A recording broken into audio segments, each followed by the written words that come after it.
Hello. For a long time now, I've been noticing how many of my analogies for emotions come from nature. I haven't shared a lot about my intuitions concerning the nature of emotions as of yet, but if you stay with me, I promise that I will. I often use the behavior of rivers to shine light on how emotions behave, and have also used volcanoes to describe certain elements of the emotional experience. One day, I was listening to a couple of quantum physicists on YouTube talking about something or other, and one of them referred to the gravity of the ego. And I stopped and thought, aha, I wonder if ego is gravity. I meant the question literally. I thought, what if all of my nature analogies work so well because nature is just a reflection of our inner realm along with everything else we perceive? If that's the case, then ego would be the thing that makes it so difficult for us to break free from our earthly existence. It keeps bringing us back down to reality. It is that which prevents us from taking flight and soaring on the drafts of our true purpose. No matter how long I've been studying A Course in Miracles, as long as I'm still experiencing negative emotions or hardship, I can assume that I have more to learn. That's how I connect with the idea that my client and I are perfect equals, which is an essential component of healing because it is a correct interpretation of our worth.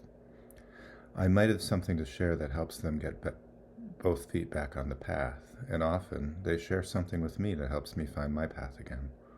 If we're still here, there's still healing to do. I personally sink down into the ego countless times every day. It might be in the hundreds, it might be in the thousands. I lose count every day. Grace is perhaps the greatest technology I've discovered that helps me to get the lift from this reality. Knowing that I have this challenge on a daily or hourly basis, it would be foolish to judge someone else who is also having the same challenge. I could say to myself, they are challenged more than me, but then I'm forgetting the first principle of miracles, which is there is no order of difficulty among them. The first approach to this problem is from the scientific framework. I have one minor disagreement with Donald Hoffman that is easily explainable by our different past experiences. I've heard him mention several times that the virtual reality headsets that we humans got were cheap off-the-rack versions.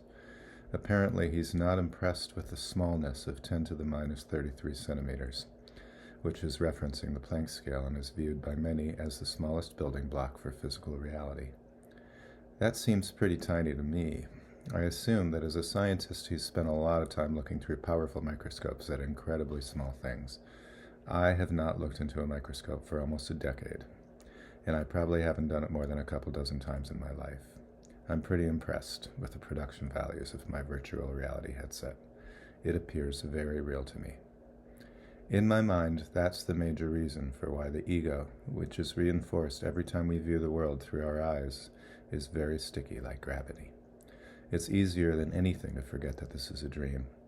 When I'm sitting in solitude, I have no trouble imagining the world beyond this world, but as soon as I start interacting with other conscious agents, which are people, I forget, and I begin to think what's happening is real, and that it's happening independently of my mind.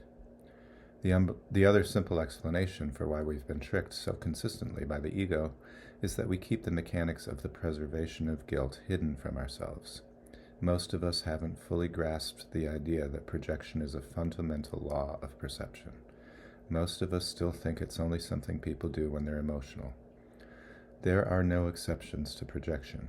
We see what we believe, and we believe it because the belief is inside of us. So the only choice is whether we project from fear or extend from love. Until we know we're doing it, we can't begin to correct it. This is why Jesus asks us to look upon our fear. Quote, "If you did not feel guilty, you could not attack, for condemnation is the root of attack. It is the judgment of one mind by another as unworthy of love and deserving of punishment. But herein lies the split, for the mind that judges perceives itself as separate from the mind being judged, believing that by punishing another it will escape punishment. All this is but the delusional attempt of the mind to deny itself and escape the penalty of denial. It is not attempt to relinquish denial, but to hold on to it. For it is guilt that has obscured the Father to you, and it is guilt that has driven you insane. The acceptance of guilt into the mind of God's Son was the beginning of the separation, as the acceptance of the atonement is its end." End quote. Here's a breakdown of the process. First, we are fooled by the ego's excellent production values into believing the world we made through the wish for separation is indeed real. Because it's real, we feel guilty for having accomplished it. Finding the guilt intolerable, we listen to the first guide who tells us how we can cleanse ourselves of guilt, and it's always the ego that speaks up first. The ego stuffs the guilt down into our vast unconscious mind where it's hidden from us, except for when we get triggered. The projector in the unconscious mind is also hidden from our view, so the images we create seem both very real and very threatening to us. So we become frightened of the shadows that we've cast.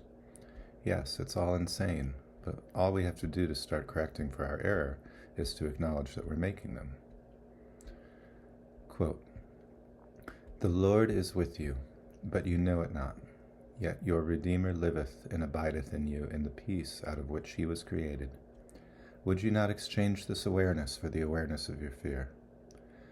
When we have overcome fear, not by hiding it, not by minimizing it, and not by denying its full import in any way, this is what you will really see. You cannot lay aside the obstacle to real vision without looking upon it, for to lay aside means to judge against. If you will look, the Holy Spirit will judge, and will judge truly.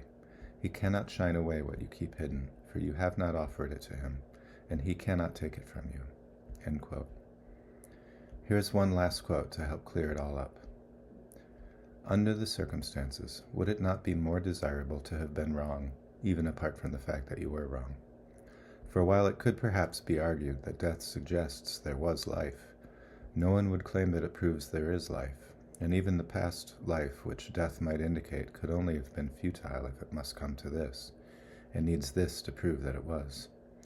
You question heaven, yet you do not question this. You could heal and be healed if you did question it, and even though you know not heaven, might it not be more desirable than death? You have been as selective in your questioning as in your perception. An open mind is more honest than this." Thank you for being here with me today.